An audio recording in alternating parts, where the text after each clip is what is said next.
Hello, welcome back to Reliquia Park. Yeah, Reliquia Park. Hold on.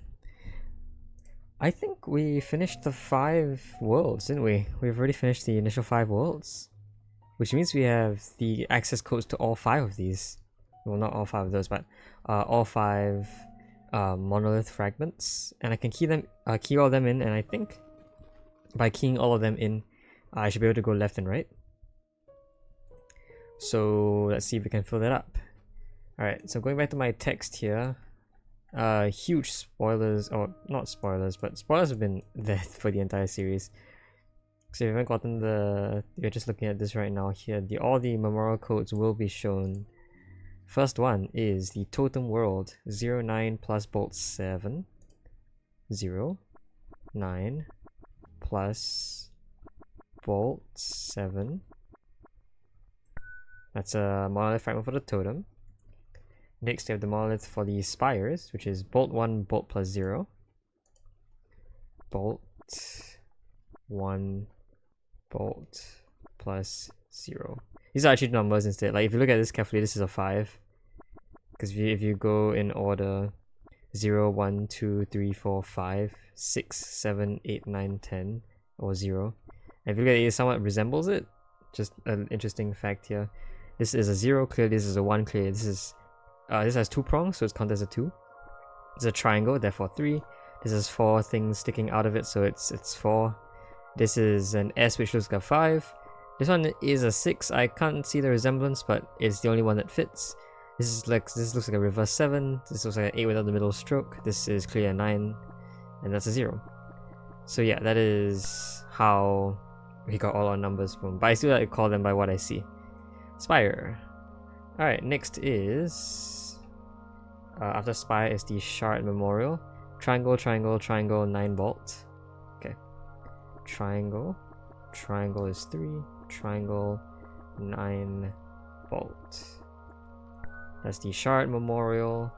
Glyph Memorial. Y, triangle, triangle, 9, 9. Okay. Y. Triangle, triangle, 9, 9. That's the Glyph Monolith. Glyph Memorial. Also with the Pylon Memorial, which is 1 plus n plus bolt. Okay. 1 plus n plus bolt. And that's your Pylon. And now with all of these complete, the exit has opened. So let's see how this goes. Yeah, this looks pretty cool, isn't it? It almost looks like that, it almost looks like one of those graphs that show your aptitude in 5 different areas, because you have like concentric pentagons here. This isn't really concentric, one that was like flipped upside down. The center one is kind of flipped upside down, but yeah, those concentric pentagons, and then each section sort of like grows outwards depending on how good you are at that aspect. I forget what those are called, but yes, the exit is now opened. This one is still not opened yet. This might be the exit for the secrets, maybe. But this is the exit, so without further ado, let's enter this. Outro! Okay, so we might be hitting the end of the game at this point. Hello. Those are shards, by the way. Okay. The special path above will only open for those who have solved all the forest mysteries. If it is closed, do not fret. Continue to exit on your right. Well, it is open, so oh, no, it's not. It's not open. There are lines here. So is this a solve every puzzle? No, this might be... all the forest mysteries is probably all the secrets then. Okay. Alright. Reliquia Memorial Park is dedicated to your original inhabitants of this land. I like that the path is a... it looks like you've put stuff on the path here. I'm not sure if that means anything. We have more puzzles. Alright, more puzzles. Let's see how this works, shall we? So, spires. Spires appear to be the first one that we have needed to encounter. Whoa, that's a horrible way to say it. Okay. So, how spires work is that spires have to form rows of 4. And rows of 4 can be formed horizontally, vertically, diagonally, or in a knight's move direction. So something like this forms a valid row of 4 because it's a straight line made of knight's moves. Yeah. Okay, so how do you solve this? There are 2 empty symbols here. I'm still not sure if the middle one means you need to clear 3 or if you need to have all of them be used. Sorry, oops. I know the 4th quadrant here, this one over here, implies you need 4 lines, I think. But I'm not sure. 3 seems to be more likely to be the case though, because look at this. I can do this and maybe this. So I can form sort of like a diagonal-ish path like so. But it doesn't really work out for me. No, this works out as one diagonal path, I'm pretty sure. Yeah, this is one. But the other one I can't really find. The other one is like somewhere else. The other one is possibly here. Okay, yeah, I can form 2 diagonals, but both diagonals don't really seem to, you know, be that useful for us. Because it still leaves the middle ones. And the middle ones can't be resolved. So... oh, okay, hold on. No, this one's unmovable. This one is. You can move this one around. Okay. That might be the key. This could still be... this still is a horizontal, isn't it? No, because something like this can happen. Okay. So maybe this one is... no. This one, how does this work? Is this a diagonal like this? That could be it. Oh, and the rest could just form a row under here. And I'm not sure if that solves it. It doesn't, because again, we need 4 lines. Right, that thing over there means we need 4 lines. Okay. So the middle dot does mean that every spire has to be used. The bottom corner means that 4 lines have to be made. So this isn't a strict solve yet. It looks like maybe a vertical line makes the most sense, but how would a vertical line work? I'm not sure. I could form maybe something like this. This also forms something that works, but no, because this also forms 3. I mean, this forms 4 and leaves out 1 over here, so I'm not sure if that's useful.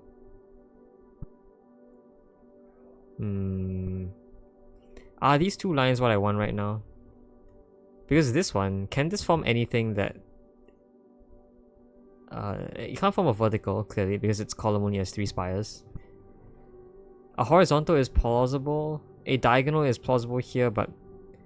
yeah, but the strict diagonals are not possible. It has to be a knight move diagonal. Because you can see here, its diagonal only has 3 cells in both directions. So you can't actually form a diagonal with 4 that touches this spire. Has to be a diagonal knight's move or a straight horizontal line. I mean, all lines here must be straight. So... okay, maybe we already have 3 lines here, don't we? So maybe this can form a 4th? But how can they form a 4th? Okay, well, I see that this, and this form a line somewhat. The only issue is that there is no 4th cell in this diagonal that really works out. I have to push everything down by 1 if I wanted to fit another diagonal, which is this one. So then you'd get something that looks like this. But doesn't really make any sense.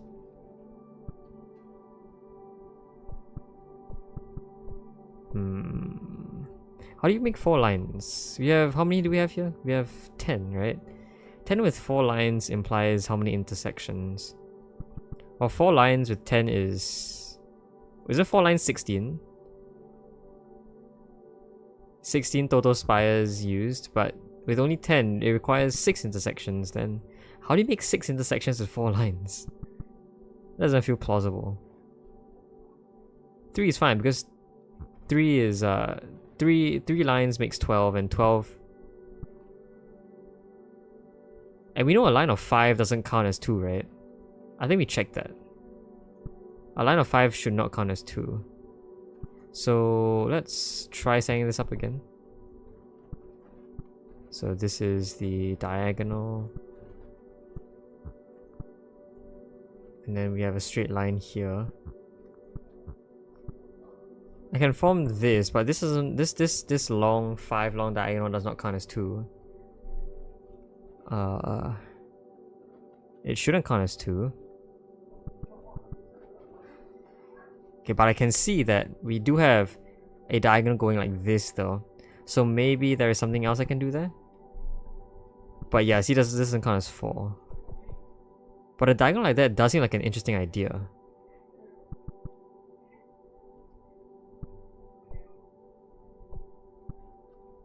In fact, it allows us to remove one of these. Ah, that can then be used in another column or row. So, okay, so let's remove everything now first. We already have some sort of idea as to how this would work. These guys in the very corners, plus something in the center, forms a sort of X network over here that will serve as... Yeah. By fitting one in, you can very easily form part of a structure already. And these 4 cells here, these 4 cells are where you can form your 4 in a row. Now, we only need 2 of those. So the remaining 2 can be used to form other things, like a line that includes this guy. So this... Well, this forms this. And I guess I can do this. That works. There you go. And I would assume... Yeah, so... Okay, fair enough. You have one going this way, one going this way, one going this way, one going this way. So that's your 4. How many intersections are there? There's 1 intersection here, 2 intersections here, 3, 4, 5, 6. Yeah, there are 6 intersections. These 6 over here are what are intersecting lines. Cool. So this one touches 2 lines. As long as a spire's power of 2 lines, we consider it to be an intersection. So this, for example, is in this long diagonal here and this knight's move diagonal here. Symmetrically, this is also part of a intersection. This is part of the intersection between these 2 diagonals. This one is the end of this long diagonal here and this knight's move here, and so is this. So with 6 intersections, you can form 4 lines. 4 lines of 4. And I did not expect 6 intersections to be possible, but apparently it is. So that's cool. Alright. Next, probably going to keep going with more puzzles, more endgame puzzles. We discovered written records and the stories amongst the ruins of the cities. So this is maybe like a gallery. The timeline told through these epitaphs were reconstructed from the records to the best of our ability. Sorry, epitaphs are like the things I'm reading right now? Reconstructed? But aren't these epitaphs like storytelling? I mean, I suppose not really. Because if the epitaphs tell a story, they're not going to be there at the time the story is in motion, is it not? I don't think so. Okay, well, whatever it is, I don't really understand what epitaphs are, so it's alright. Let's keep going. Spire puzzle. No, shard puzzle. Okay, so shards. I think we should keep going with the rules here. Shards work in a few interesting ways. You have to form full shapes. So you have exposed sides here without any grey outline, and then smooth sides here with grey lines. You must form an exposed shape such that there are no exposed sides. So an example could be a shape that looked like this. So there are no exposed sides here, even though it looks like, you know, these diagonals are exposed, but they're not because they have a grey outline to them. That is one of the rules. The second rule is that no 3 shards in a row can be of the same type. So we have 3 types of shards here. We have the diamond shards, the rounded shards, and the jagged shards, or the square shards as I call them. There are 3 types, and you can't have 3 of them in a row or column. So 3 of them consecutively in a row or column. So this is not valid, even if this happened to form a valid shape. And the last rule is that you also cannot have 3 different types in a row. So something like this row is not valid because you have this, and this, which are all 3 different types in a row. Also, you can't have anything on the X. Any shape on the X also violates a rule. Alright, those are all the rules. This is like two separate puzzles. I'm not sure if they're related to each other, but there is no interaction between them at all, so we could just solve them separately. So let's start with this. Okay. Let's see, what if I try to do this here? I can try to do this, and I can try to do maybe something like this. This looks fine. Nothing breaks. Well, the one thing that breaks is that we don't have enough shapes. Yeah, this only form. Well, we have too many shapes. This only uses 6 shards for its total shape here. So how would it be then? Where am I? Is it maybe a vertical structure like this instead? Forming, yeah, 2 round shapes here. However, this shape here and this shape here cannot be diamonds, so they have to be one jagged and one rounded. And I guess similarly on the side, you can start arbitrarily, but once you have a diamond, the diamond just stays in the corner, right? So this is a valid shape here. You can see here no exposed sides, and I will shift everything over so it's clearer to see. No exposed sides here. No 3 in a rows either, from what I can tell. This column has 2 diamonds in the center, so it's not counted as 3 in a row of different types. So that works. Next, we have this area. I wonder if we could get insight from this upper puzzle onto this puzzle. We have this thing which is a jagged hole, but it's essentially just 4 exposed sides basically. We do have jagged sides as well, jagged corners. So suppose we put a jagged corner to one of them, the other side has to be non-jagged corner, so maybe this.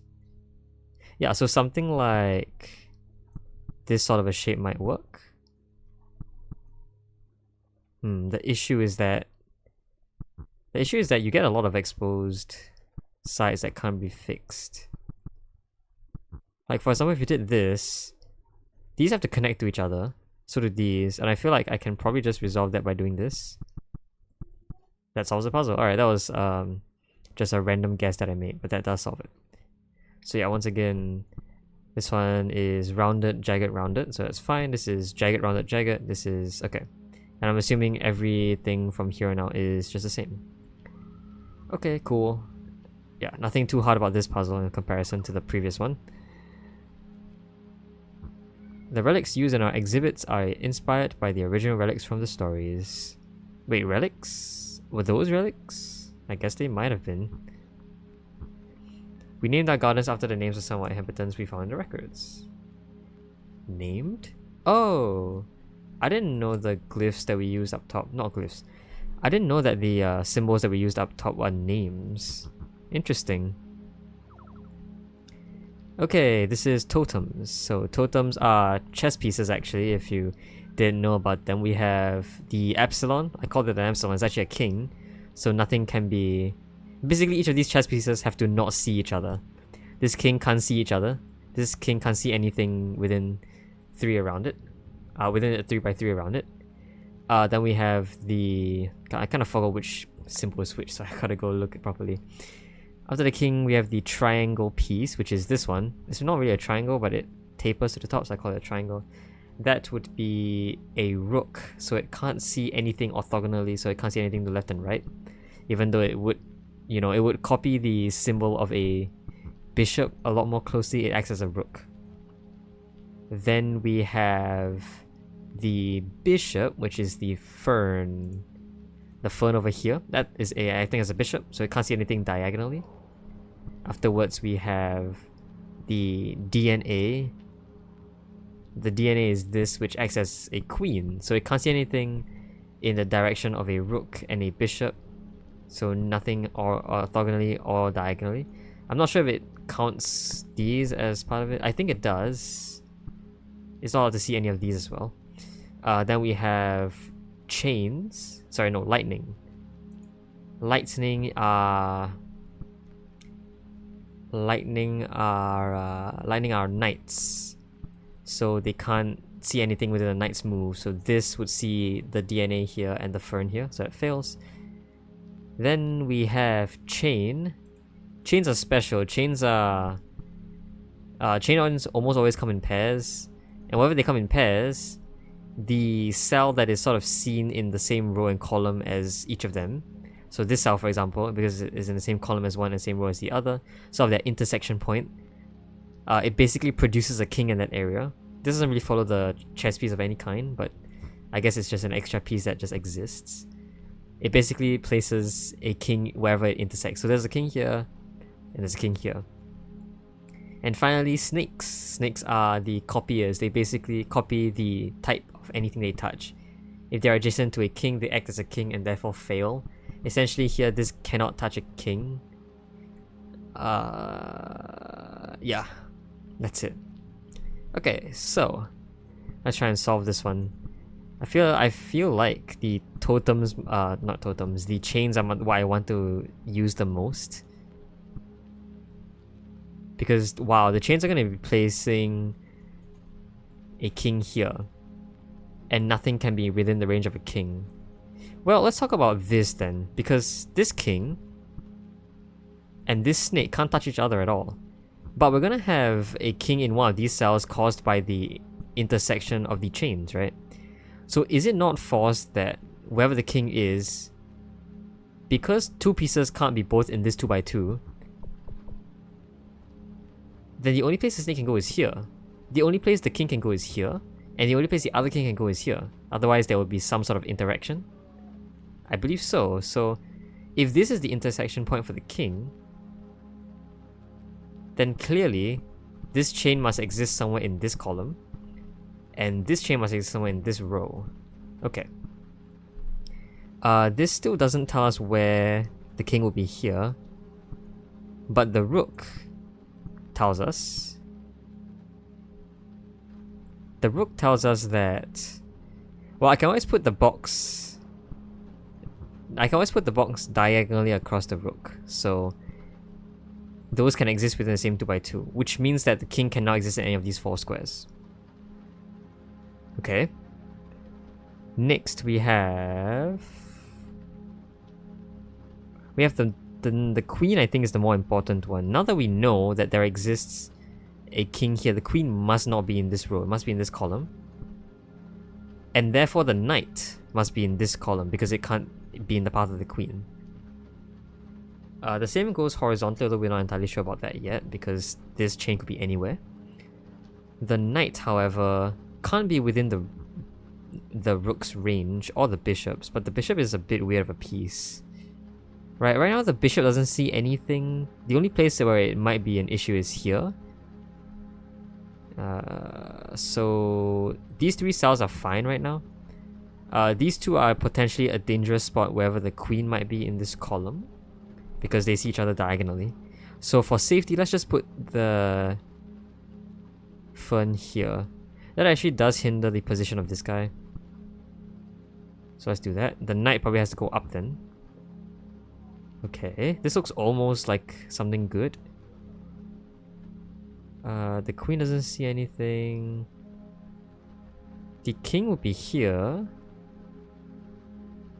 Nothing's seen, but this fern doesn't see anything. This knight probably sees the rook. Okay, so we have to move the knight away. But the knight is stuck because because of the rook and the queen's position, the knight is forced in here, which already sees the rook. So no, that's not plausible. I guess therefore the knight doesn't work there, which means that that solves it. Oh, I guess the box blocks the way then. Okay, question. Is there still a king in here? I believe there is then. Yeah, there is a king in there. Okay, so the intersection point still exists. There's a king there which this rook sees. Or which is adjacent to this rook currently. So the only spot is here and here actually. There's 2 solutions. So yeah, just by pure luck, I managed to use the hidden fact that boxes obstruct views. That blocks this rook from seeing this chain up top. That works, okay. I am satisfied with this solution. Alright, let's move on. Though we cannot find any evidence that the council actually existed at all.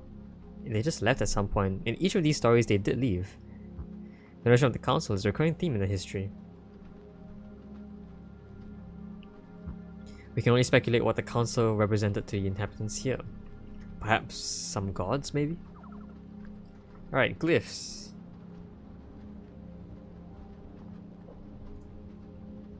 Two separate puzzles here. Okay, glyphs. The rules for glyphs are you have two sets. Each set of glyphs must contain 3 glyphs that are either of the same shape. So for each attribute, you have 4 attributes here. You either have the color of the shape, the shape of the shape, the color of the glyph, the shape of the glyph, the side that is marked. So this has a right side mark, a left side mark. This has no sides marked. And the number of tallies. So this one has 2 tallies, this has 0. And so for your set, here each attribute must either be exactly the same for all 3, or all distinct for all 3 glyphs. So you either have the same shape or 3 different shapes, same color, 3 different color, and so on and so forth for each attribute. And I guess these are two different puzzles, so we might as well just solve them separately. I do notice that all these are the same color though, so we don't need to worry about color anymore. Let's worry about shape. They're all the same shape.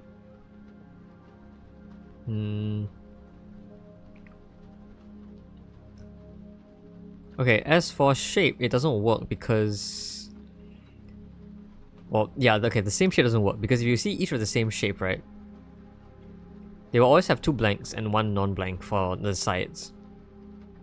Which then means that no longer forms 3 distinct or 3 similar attributes. And so, there must be 3 distinct shapes. Okay. 3 distinct shapes. 1 circle, 1 plus, 1 eye. Can I rearrange these? I feel like I should try and rearrange these. Okay, it's pretty hard to rearrange these once I push one of them out. But, okay.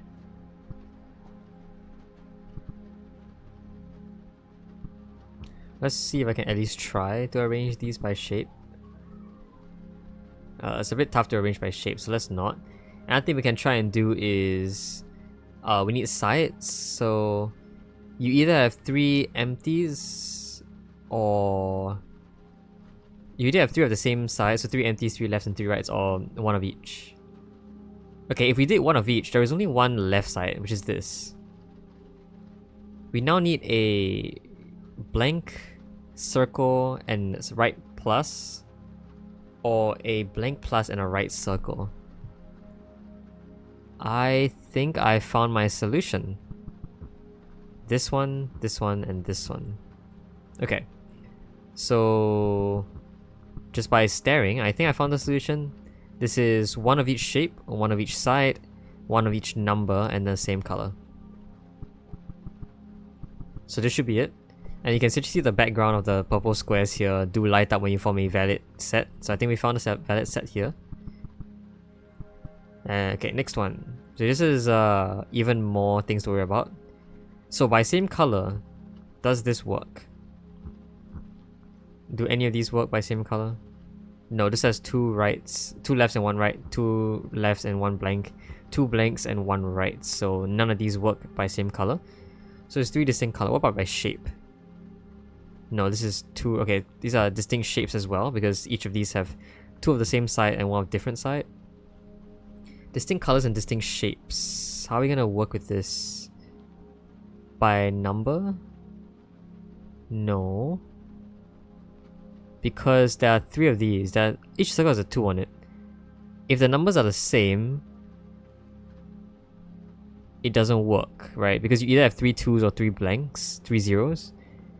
You can't have 3 1s, and the 3 2s doesn't work because it's also the same shape, which we know doesn't exist. 3 1s doesn't work if it's these 3 zeros, sorry. And also, 3 zeros can't form 3 distinct shapes because all the circles are 2s, so... No, it's also 3 distinct numbers.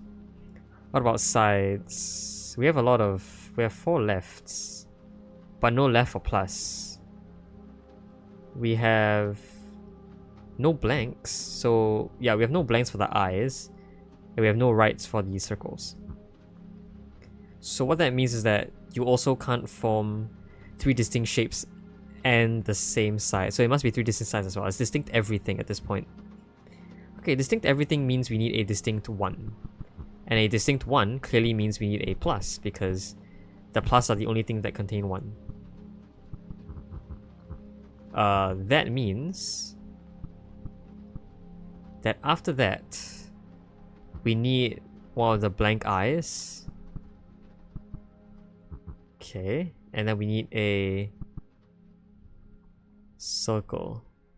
I would like to say it's probably this, this, and this. Yeah, that looks right. I think we can solve it like that. Okay. So just by staring again, I believe I found my solution. Yeah. This glyph thing is... That's not a set. Right, because they're both left. And you'll find a right facing. Okay, I found a right facing. It is this guy. But in place of right facing... Because right facing is...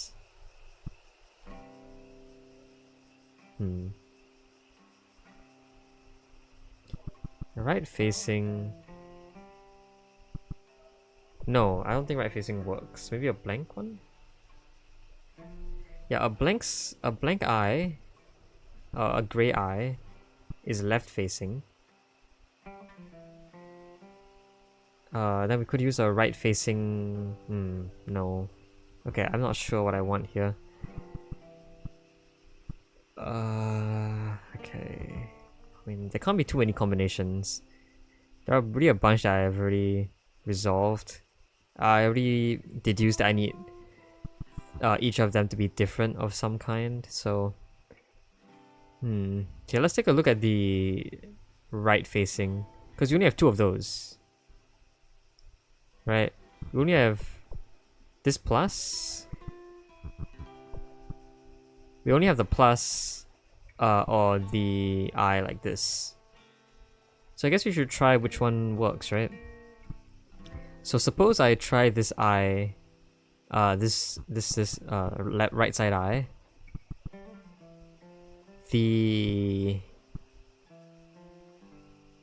Okay, I need a left side. Is this a 1 or is this a 0? It's a 0. That doesn't work.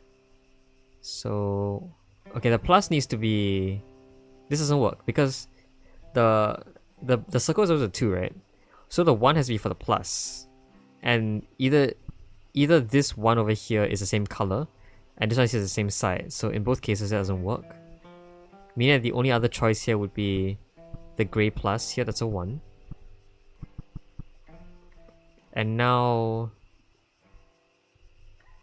either a black eye and a grey circle, no, a white circle, and that actually just works. Alright, cool. So that works, and then we need the eye over here. There you go, solved. That was something. Yeah, what a puzzle, jeez. Let's clear everything to the side. It wasn't really a puzzle, it was more of just a mix and match. But here you go. Solved for you. Alright, that was random. Next. The line between myth and history can be a blurry one, and in this case is no exception. Some aspects are clearly exaggerated, some truths stretched. I'm getting a history lesson now. Regardless, we hope to preserve their story for future generations to witness. Interesting. Alright, pylons. This one is scary. Pylons have like so many rules. Okay, so think of pylons as a wire, a circuit. These are all not movable. Okay, so I need to... how do I hit this? What? Wait, hold on. How do I hit this without hitting the X? I'm sorry, what?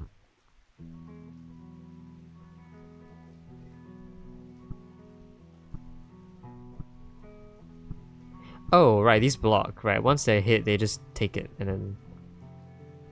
I think so... Wait, is that true? No, right?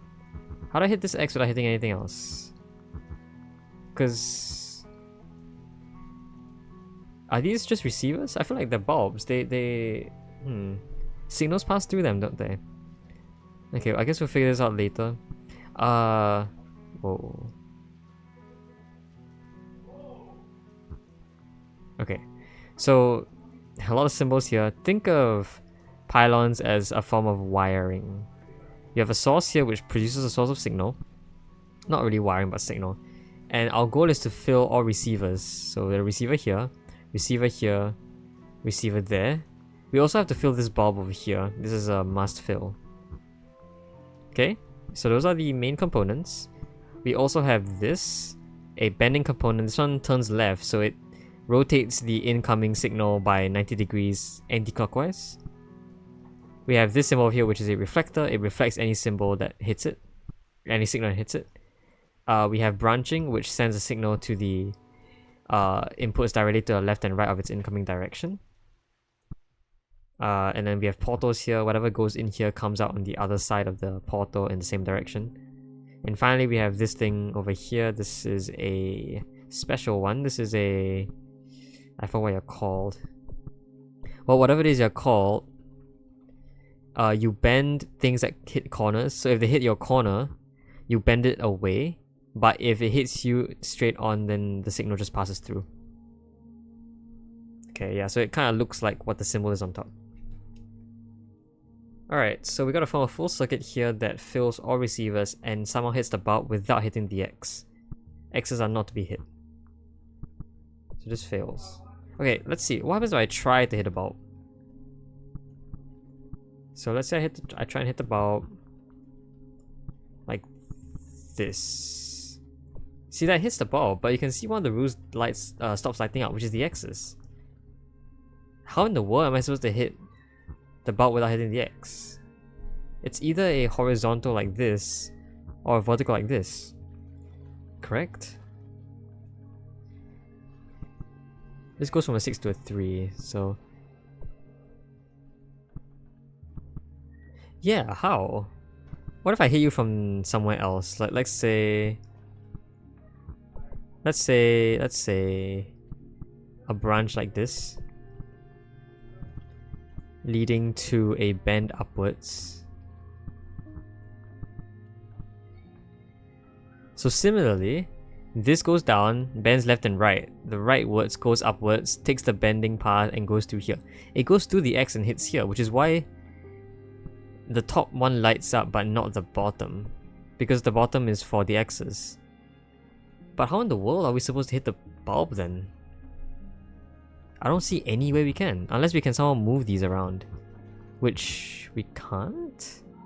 Oh, I see. This goes here. It's a bending. Okay. Which then means that when this goes in, it takes this and then bends away. Alright, so this is force, I think. Alright, cool. And something needs to hit it from here, which means either a branch. I think branch makes the most sense now. So branch here. I can do this probably. So this goes here. It branches left and right. The right goes here and goes on hitting this. The left one over here. Okay, I believe what the left one has to do is bounce off like this. This bounces back, goes up and down.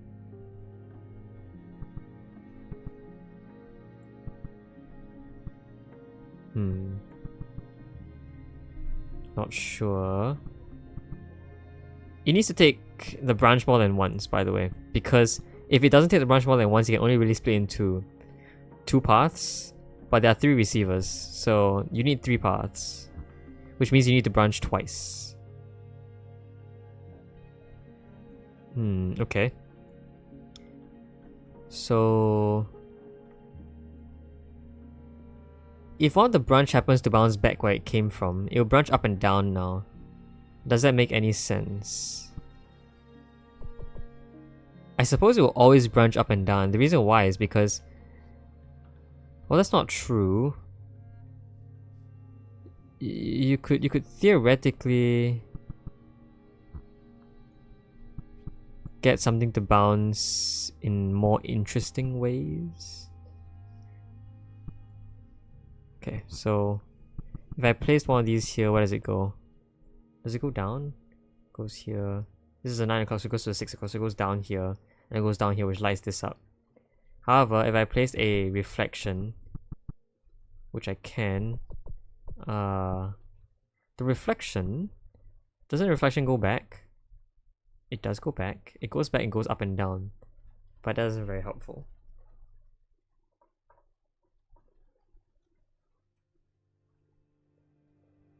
Okay, so another thing I could try and do here is, because we need this to receive a signal from here, and this receives it from here, or that's what I think, it's also possible to receive a signal from one of the blocks here.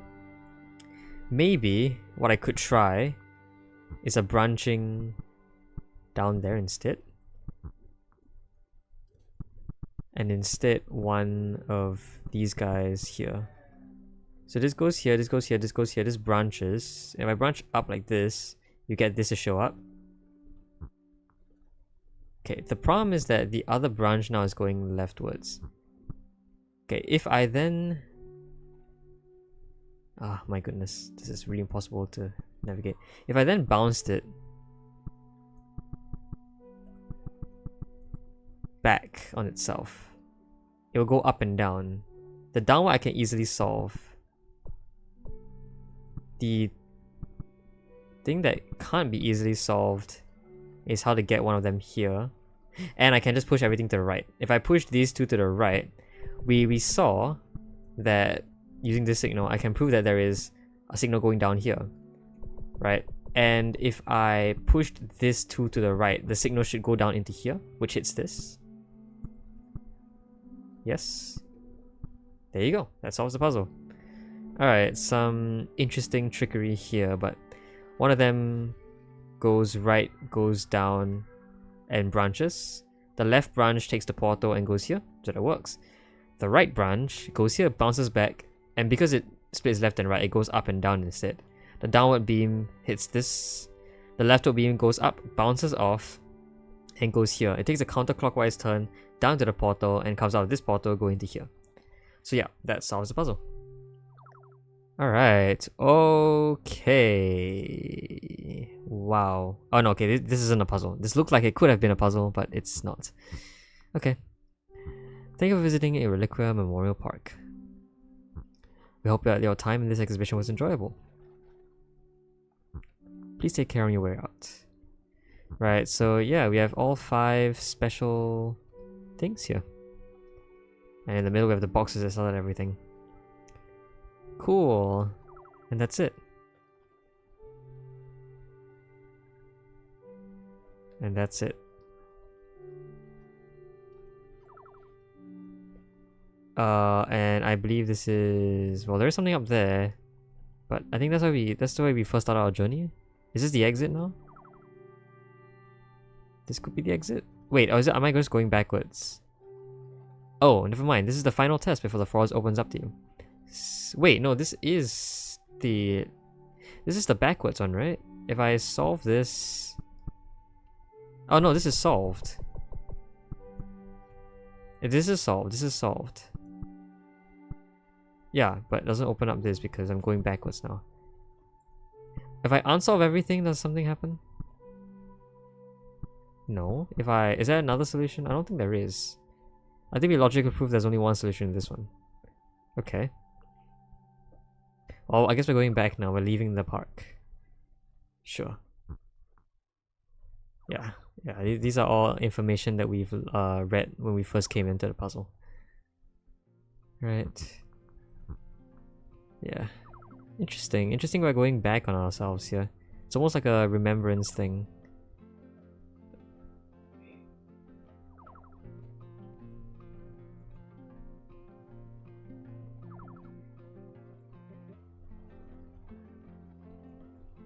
Oh, and this one is all backwards as well. Okay. This should be as well. Yeah, this is easy enough. Okay. And this is the very beginning, isn't it? Yeah. Okay. Have we been here? I believe we have.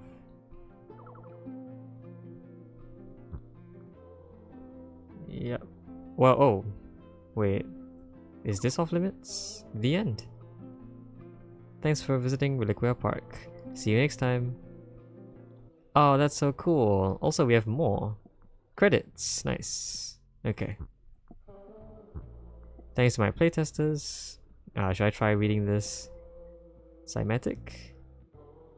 ICN Mix? I hope I'm reading this right. I don't know if I should try, but Niv, Turret Body 2, and Pydronia? More? No, special thanks to my partner, friends, family, followers, and kind folks over at the Puzzle Games Discord server who have helped and supported the development of this game. And a big thank you to those who played, shared, and supported my previous games and encouraged me to get to this point. Hope the long wait was worth it. Cool. These are totems. Have you have any thoughts to share? Head over to the HW. Okay. Can follow up. Alright, so it's all just post-game information. Cool. And I think this thing asked me to return to hub, right? Yeah. Okay, so that's the hub. That is basically the game. We've hit the end. Well, not yet though. There are still a couple things that we haven't finished yet. And I believe we might try them next time. We have the secrets for all 5 worlds. And I think I found the secret for 3 of these worlds already. The Spire, the Glyph, and the Pylon worlds all have secrets found. The next one, well, the remaining 2 are the Totem world and the Shard world. So next episode, I'll probably try going back to see if I can find them. Yeah. Alright, until then, hope you enjoyed the video. I'll see you guys next time. Bye bye.